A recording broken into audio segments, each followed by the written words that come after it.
Stephen Curry was, the result of a decade of trying to get into the sport of basketball. Beginning with apparel, then beginning making shoes, and going back to 2008, beginning to sell shoes in 2010.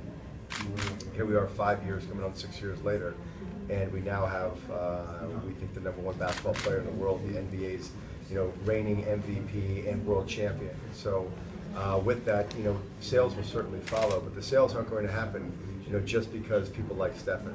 It needs to be a great product, it needs to be a great shoe, and frankly, we believe that we delivered that for Stephen, and really part of the reason that he was able to win the NBA, the MVP, and win his championship, in a very small part, was because of his relationship with Under Armour. And I think our trust, our belief, and what we did with him. But he's an amazing. The thing that you'll find with all of our athletes and all of our assets is that time and time again is that they're in almost to a person.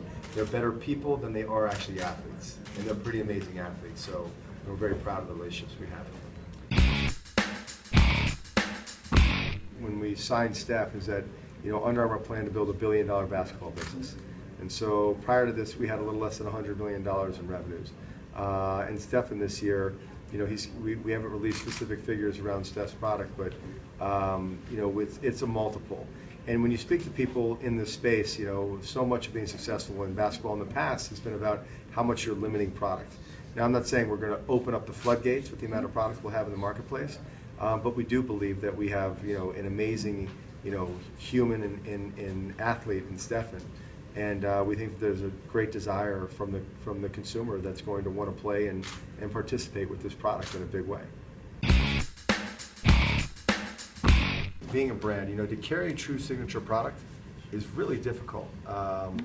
It's that we have, with sports marketing, whenever they bring us an athlete and say, we want to sign this asset, the response to that is always, everybody wants their own signature shoe.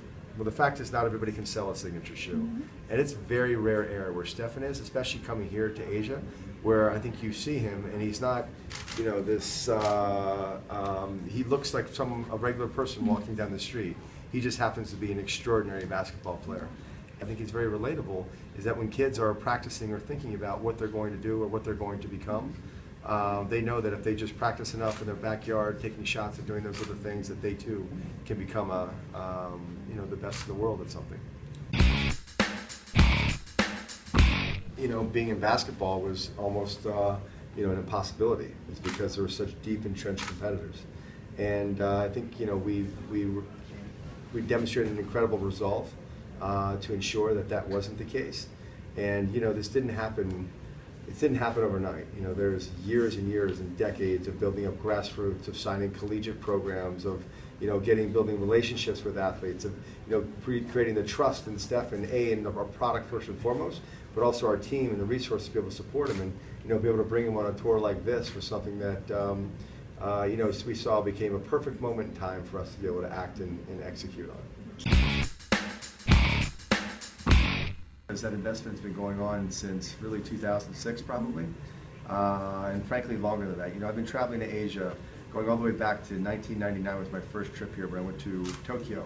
Our largest business outside of North America is actually in Japan, and closing on $400 million US dollars in revenues right now.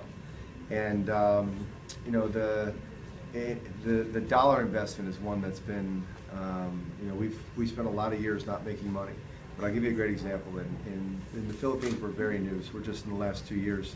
We have 3 stores here in market. We'll be opening more. But China's a great example, I think, as we see the opportunity for growth.